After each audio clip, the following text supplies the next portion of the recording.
Vikings are going to Chicago to take on the Bears on Sunday Night Football for control of the North. Let's talk about it. 12 seconds to go in the game. Niners lead by 4. He'll fire to the right side.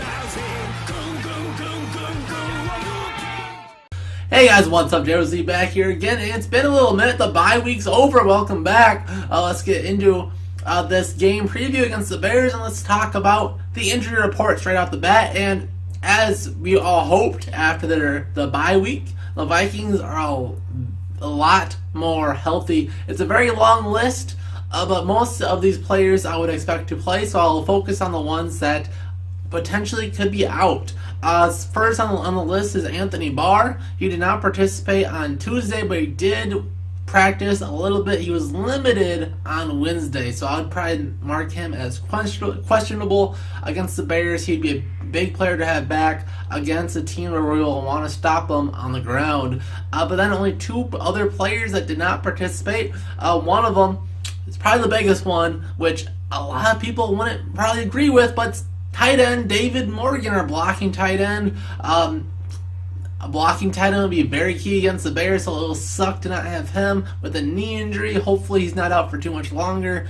But yeah, I would expect no David Morgan, and Andrew Sendejo is still nursing that groin injury. Luckily, the Vikings are pretty stacked at tight end, so it shouldn't be that big of a problem, especially without much of a deep threat in Chicago. I do like Sendejo against the run, but we don't lose a whole lot there in run defense with Anthony Harris or a lockout out there as well, so we're just fine.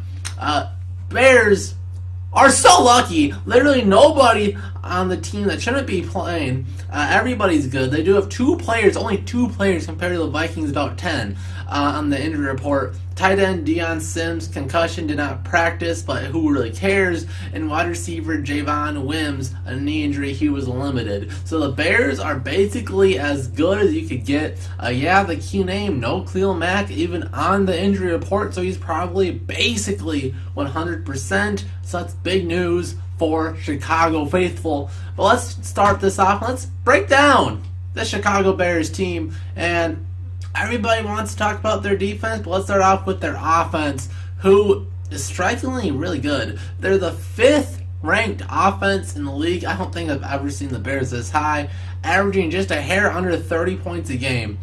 They get 363 yards a game. They don't pass a lot, as you'd expect. 243 pass yards a game is 20th, but they do run the ball pretty well. 120 rush yards a game. So you expect, all right, it's Howard, it's Tariq Cohen. No, it's not really.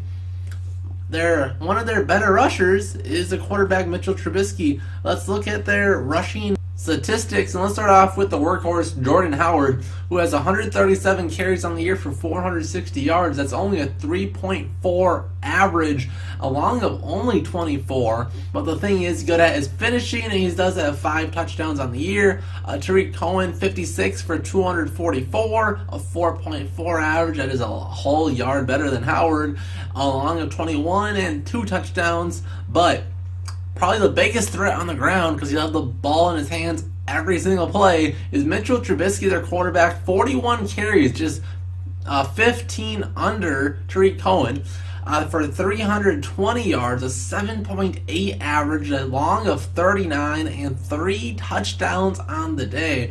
So not only will the Vikings want to make the Bears one-dimensional and force them to pass the ball, but they'll have to rush right. I would expect what we do against Russell Wilson, Cam Newton, not really crash down in the D ends. I don't expect a whole lot of action. Danielle Hunter is fast enough where you could kind of let him run wild. He could spin move inside and still get outside quick enough to stop Trubisky most of the time. But on the other side, Everson's fast, but Trubisky can't handle those type of DNs, not quite as athletic as Daniil. So if Everson loses his containment, or Stephen Weatherly, any of the other defensive ends, that'd be trouble, and we cannot have that happen.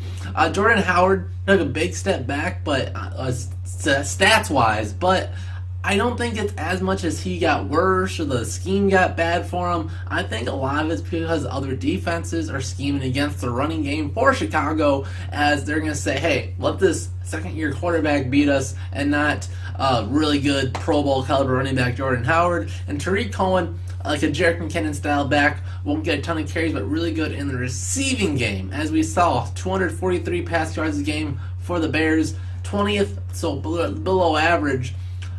So receiving, and their number one receiver, quotes, is running back Tariq Cohen with 37 receptions for 435 yards. Yeah, this kid's on target for right around 900 yards receiving as a running back, which is pretty insane. His long of 70 and 3 touchdowns, a very, very capable receiver out of the backfield or lined up wide, wherever they want to put him. Keep your eye on Tariq Cohen, who's probably the player to watch on the Bears offense, since the teams have seen Todd Gurley, they've seen Kamara shred the Vikings defense. Tariq Cohen's right in that company. When you talk about receiving backs, he's probably top 5. So they're going to look at it. If Barr is healthy, they're saying target 55, single him up on Cohen. Let's make him work. If he's not, they will try to get him on Kendrick. So the Vikings, we saw a second half adjustment to finally put Jaron Kearse in the game. Put him in the game from the start. Let's not play any games, especially on third down. We cannot let these running backs beat us. That's just too easy. Taylor Gabriel, their number 3 receiver, is their second statistically, 37 receptions as well for 426 and 2 touchdowns. Trey Burton, their tight end from the Eagles, 33 receptions for 411 yards, 5 touchdowns. Their stud new receiver, only 31 receptions for 418 yards, does have 4 touchdowns, and they're highly talented Anthony Miller, their rookie wide receiver, 24 receptions for 332 yards. That is 1, 2, 3, 4, 5 receivers over 300 yards, so they don't have the Thielen and Diggs where those two will get 1,500 and 2,000 yards respectively, but they do have a bunch of people that will end the year right around 700 yards, so that's really good. That's really hard to cover. You can't just shut down one guy.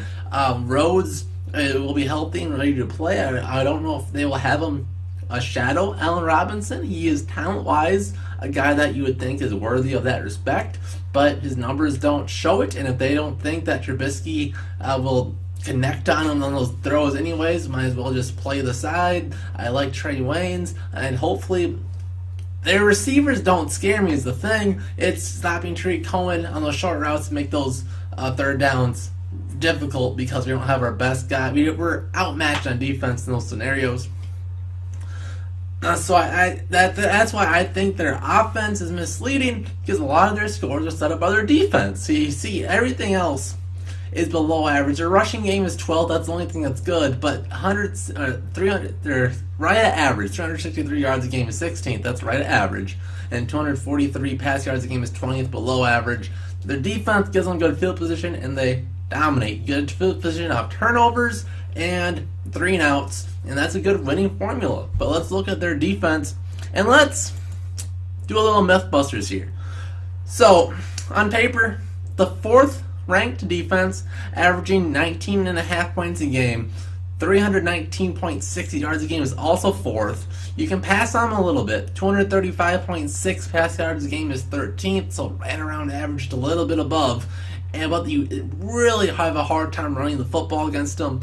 84 on the dot rushing yards a game against them. But let's look back just a little bit. Everybody wants to talk about how good the Bears are. Nobody realizes they're going against a really easy schedule. So let's look at some of the top teams they played this year. Against the Packers, where Aaron Rodgers was out half the game, they gave up 24 points against. And when Rodgers was in that second half, of course, his knee was falling off. Against Seattle, they did have a pretty good stand, 17 points. And then you have to go all the way down. They gave up 31 points against the Dolphins, 38 points against the Patriots. So let's not act like this defense is immortal and we can't go against it and be just fine. It's tough. It's got talent. I thought it was a really good defense last year, and you see it go from, I believe, an 8th or so ranked defense, definitely top 10. You get an average offense. It's also the 4th best of defense, and it's all set up.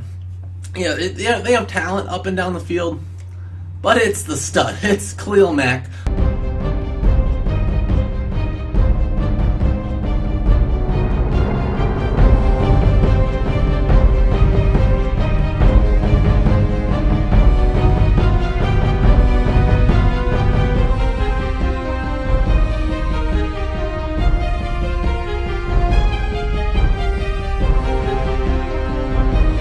reason that Packers game was even close.